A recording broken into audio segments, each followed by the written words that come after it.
Ray Brown's Talking Birds. Made possible by the generous support of the Birdwatchers General Store, Orleans, Cape Cod. Birdwatchersgeneralstore.com.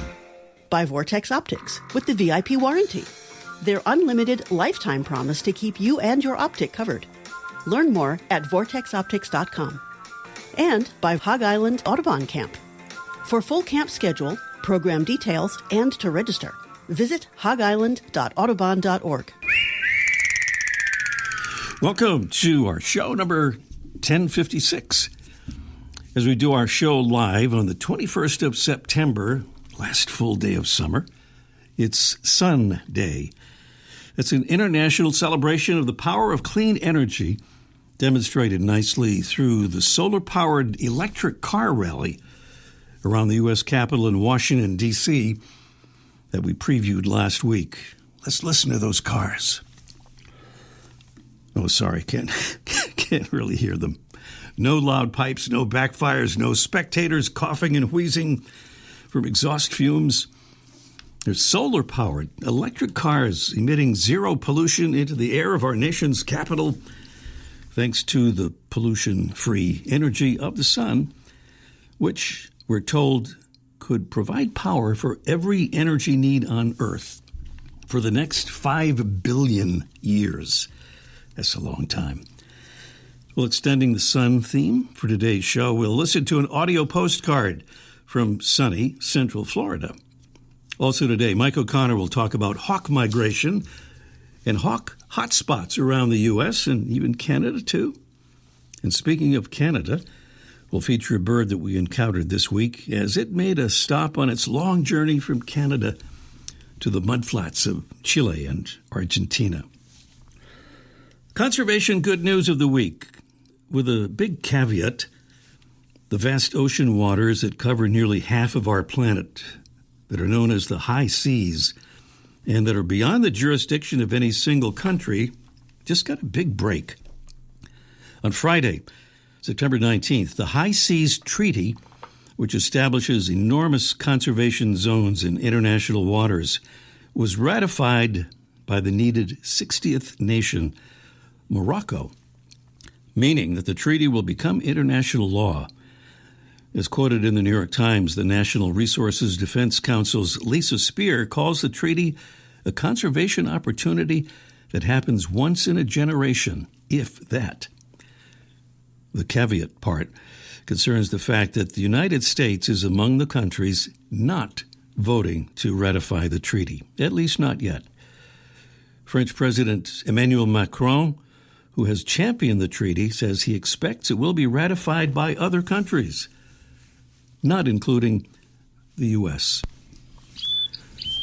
On to our Mystery Bird Contest preview. If you're new to the show, well, we do a little Mystery Bird Contest every week, give away some nice prizes, and this is a preview of that.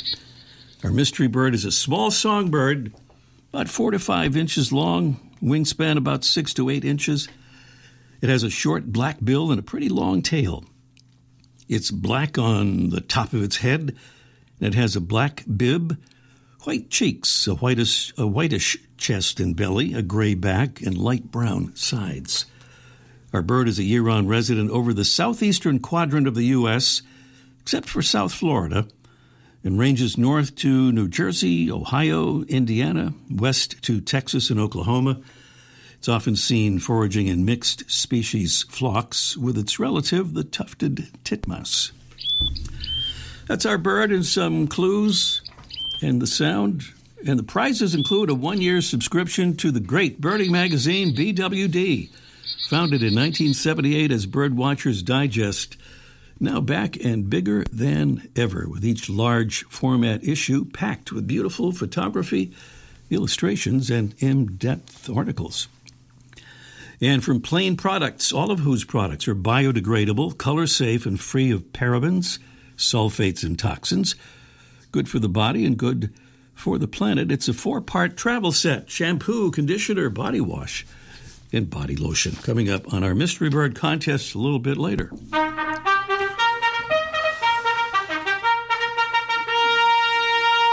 We're very grateful to be able to say thank you to another Talking Birds ambassador helping us get the word out about our show and about birds and conservation. And thank you to Joe Lardizabal from New York, New York. Joe says, honestly wish I became an ambassador 2 years ago when I first heard the show. None other than Mike from the Birdwatchers General Store recommended it. Pretty sure I've heard every episode available via Apple. Please keep up the good work. I'll do my part to make sure people know. Joe, thank you. And Mike thanks you for stopping into his store when you visited Cape Cod. Well, dear Talking Birds listeners, will you join Joe in our Talking Birds family and help us spread the word about birds and conservation? We hope so. It's easy to do. To sign up, simply click on the Get Involved tab at talkingbirds.com. We'll send you a small packet of our Talking Birds info cards that you can hand out at your convenience to friends and neighbors, fellow nature lovers and birders, and potential new birders. That's the Get Involved tab right at the top of the page there at talkingbirds.com. There's no G in talking. Yes, still to come today. We'll learn about an exciting Wisconsin Bird Festival arriving this fall in the midst of thousands of sandhill cranes. Also today, as raptors move in a mostly southerly direction, Mike O'Connor's Let's Ask Mike Live will focus on hawk migration hotspots. And up next, if you like size large when it comes to shorebirds, we've got you covered through this week's Featured Feathered Friend. Every once in a while, we like our Featured Feathered Friend to be a bird that we've actually seen. So we're doing that this week. After last Sunday's show, your humble host got some good looks at a small flock of Hudsonian godwits on the edge of a marsh in Quincy, Massachusetts, or Quincy, as the locals say, just south of our hometown of Boston. The Hudsonian godwit is notable for its graceful profile and its long, slightly upturned bicolored bill, long legs, and spectacular breeding plumage of gold and brown and brick red. In all plumages, it has an easy-to-spot white supercilium, or eyebrow. We saw it in the more subtle gray-brown non-breeding plumage, to which it changes ahead of its spectacular migration flights from its Canadian and Alaskan breeding grounds to its wintering territory in southern South America, by way of non-stop flights of several thousand miles. Hudsonian godwits hunt for prey in shallow water and mudflats, mostly by touch, feeling with their long, slender bills for invertebrates and some plant matter. The Hudsonian name comes from 17th century seafarer Henry Hudson and what became known as Hudson Bay. According to the Cornell Lab's All About Birds, the Hudsonian godwit has had numerous folk names, including ring-tailed marlin, which refers to its tail band and its long bill, like the bill of the marlin fish, and goosebird, reflecting its large size for a shorebird species. The genus name Limosa is from Latin and means muddy. The specific name Hemestica is from ancient Greek and means bloody. That's a reference to that red breeding plumage. And the English term godwit is believed to be an imitation of the bird's call. Today's featured feathered friend, Limosa hemestica, the Hudsonian godwit. Welcome again to our show number 1057. Am I losing track?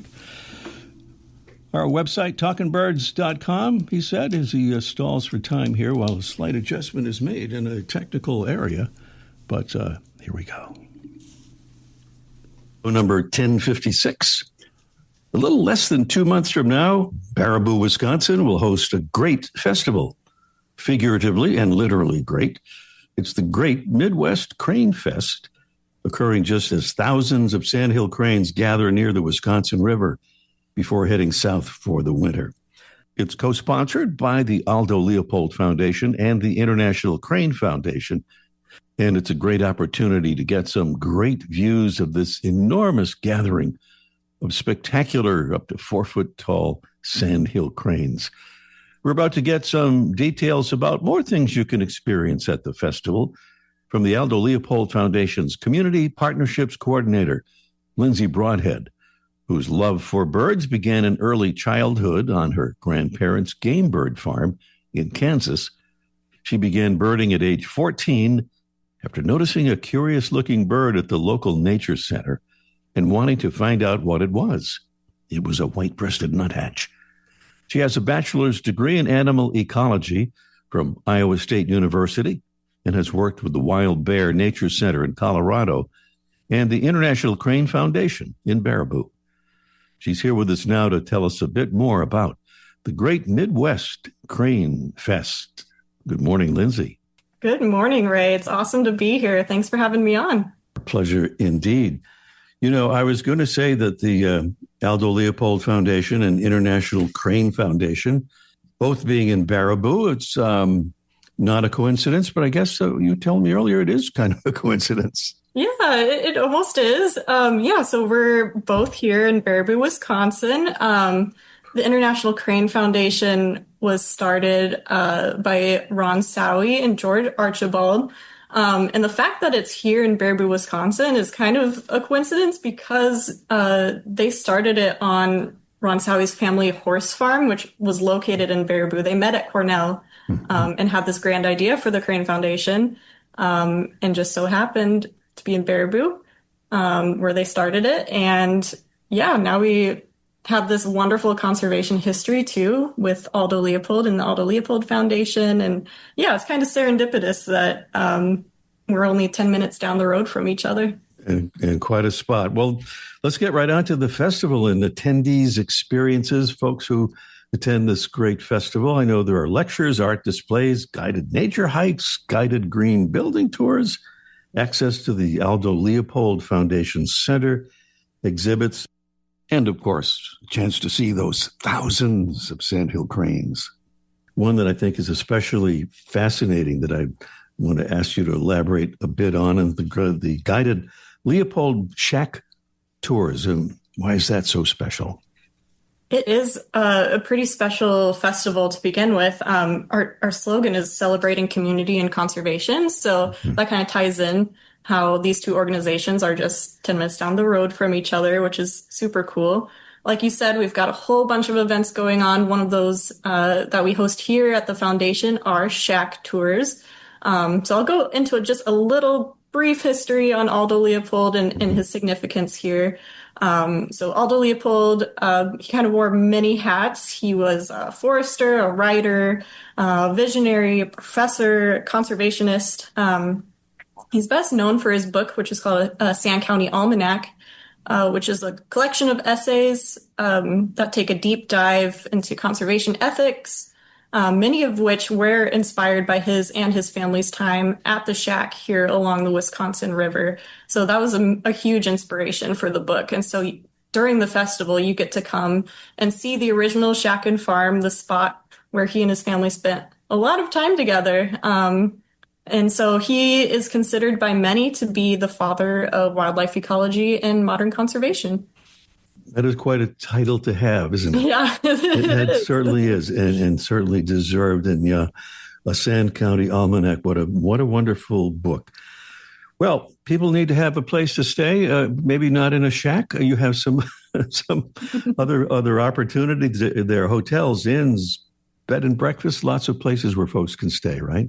Oh yeah. There's plenty to do and plenty of places to stay in the area outside of the Great Midwest Crane Fest. So we've got a lot of bed and breakfast. Shout out to our friends at the Ugly Biscuits Bed and Breakfast just down the road. I'm not sure if they're full or not for the festival. I would not be surprised if they are because they are wonderful. And if not, you should definitely check them out. But yeah, there's plenty of places to stay nearby Wisconsin Dells and Baraboo. Wisconsin Dells are really known for their water parks, which, you would think you're coming to Wisconsin in November. What's there to do with water parks? There's a bunch of indoor water parks. So indoor places too, if in case it's a little chilly. Well, Yes. because whenever we talk about festivals, couples go to festivals and families. Not necessarily everyone's interested in birds, so it's nice to have all those other opportunities. And yeah, the Wisconsin Dells. I mean, it's a pretty famous place, so it's worth sort of checking out. Talk about a family-friendly place. But in addition to that, I really do recommend checking out Baraboo too, especially like downtown Baraboo. It's very charming. Lots of local shopping and food, and of course, like proximity to Devil's Lake, which has a ton of adventurous hiking options. So if you're into that. What a wonderful area. Well, here's the main thing. Registration is now open. Yes. The festival, give us the dates just so I don't mess them up here. It's Saturday, November 15th and Sunday, November 16th. Okay, so a pretty good amount of time to get ready. If you'd like to attend this festival, which will be fabulous, registration is now open. Here's the website, pretty easy to remember. It even kind of rhymes. Great Midwest Crane Fest.org, or just look up Great Midwest Crane Fest. I'm sure that would get you there as well. Great Midwest Crane Fest. And those dates again, Lindsey? November 15th and 16th. All right. Lindsey, thanks for telling us about this great event. Of course. Happy to chat more about it. Yeah. Lindsey Broadhead here on Talking Birds. And up next, it's our Mystery Bird Contest in just 1 minute. The flutter of a tail feather, the flash of a wing bar in mid-flight. You don't always have a lot of time to identify a bird in nature, let alone to appreciate its beauty. But with Vortex Optics, you'll have the power to bring every wild moment closer.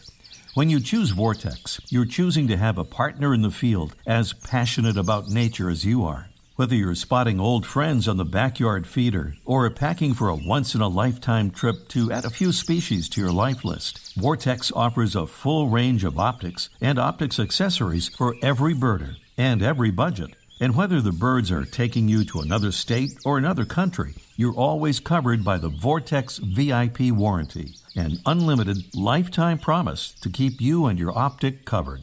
If you'd like to learn more, or if you need help choosing your next optic, give Vortex a call at 1-800-4VORTEX or visit vortexoptics.com.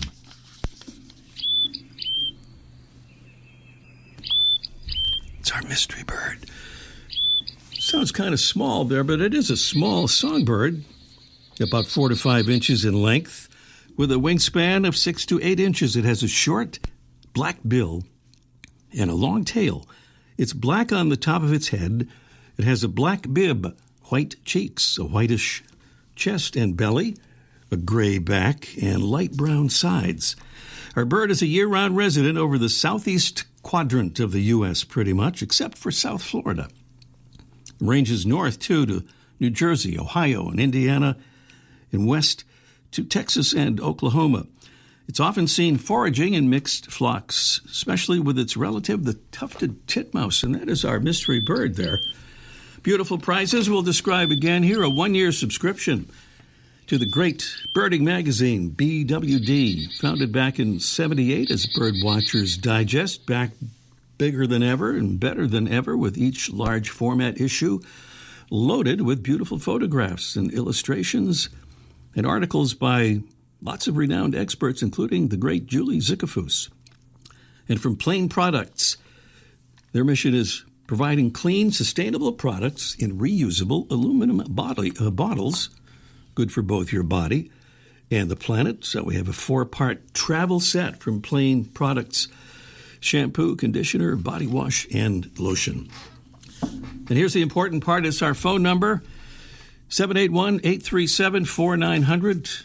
We urge you, as we do every week, to call as soon as possible so that we don't run out of time. We have a way of getting lots of calls when the show has ended. So we like to prevent that and invite you to call us as soon as possible. Again, the number, 781-837-4900. Meanwhile, let's ask Mike live in just 1 minute. What's one of your favorite memories? That's a tough question. Well, there was this one time I went camping with my parents in a forest back when I was maybe like 8 or 9. And I can remember one night we were laying out in our hammocks and we were just, watching the trees rustling in the wind above us, and we could hear the sounds of the forest all around us. Frogs singing and owls calling and the creek running nearby. It was amazing. It felt like we were a part of it all. I don't know if I do it justice trying to describe it, but I'll definitely never forget it. Most of us have a memory of being in nature we'll never forget.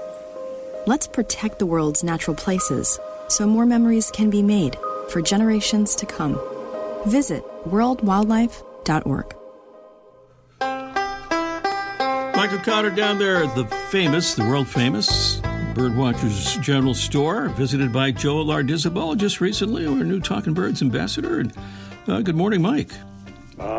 I remember Joe like it was yesterday. It was yesterday. No, actually, Joe said it was a couple of years ago, I guess, and I'm sure he remembers. Yeah, well, that's almost like yesterday. That is like yesterday. Mike, I know you're kind of an osprey specialist. You got ospreys around you there, and you're always checking them out. But this is the time of year when hawks are on the move, and there are some great places to look for hawks. They call them hawk watch places, and I believe you have some that you'd like to recommend for us. Yeah, here's the deal. Like when we think of fall, which is tomorrow, right? Yeah. I check the calendar. And we think of the waterfowl migration where the ducks and the geese start heading south. Mm-hmm. And to a lesser extent, songbirds are heading back. A lot of them heading back to the tropics. I know I lost my hummingbirds a couple of days ago. They're all moving out and they're passing through.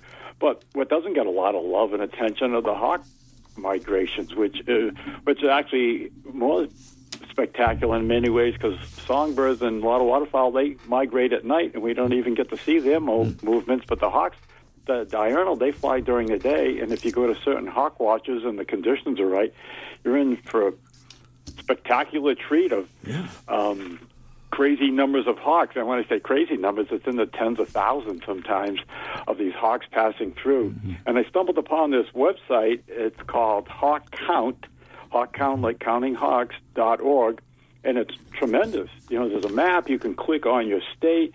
You can, and then you'll list all the hawk watches where people go.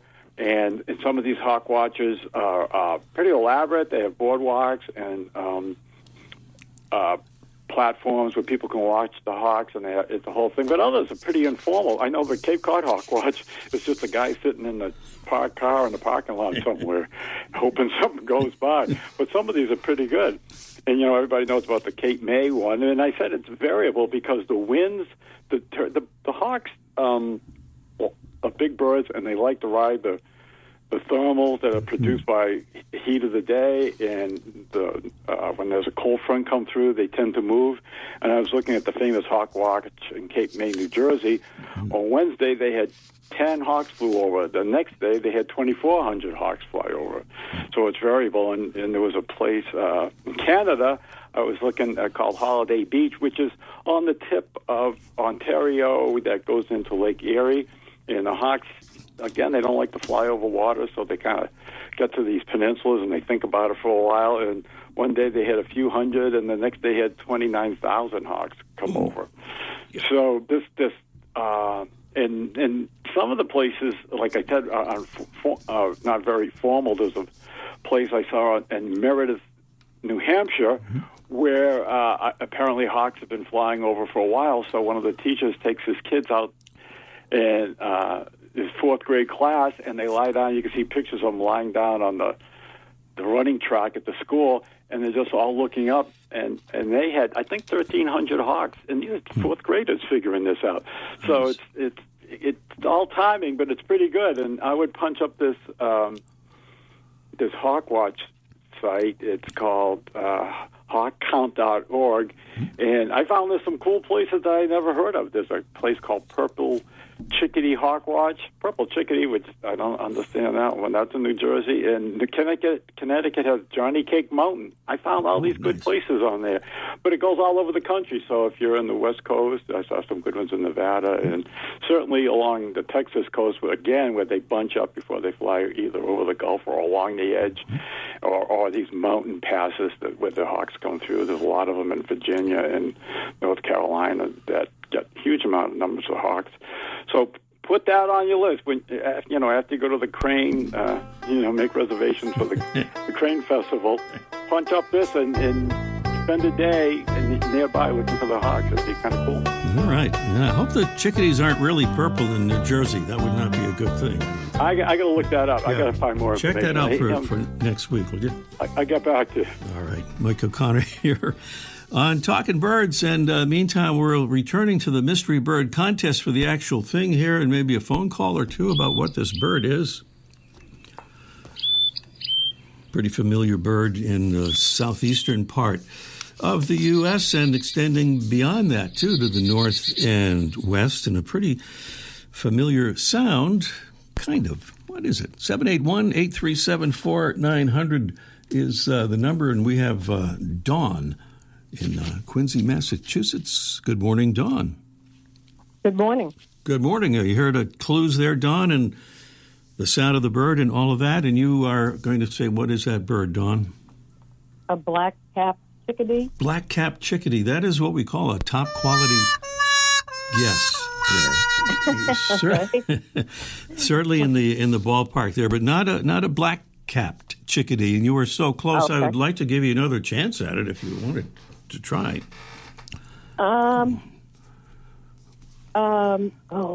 it a nuthatch? No. You had the part of the bird correct. You just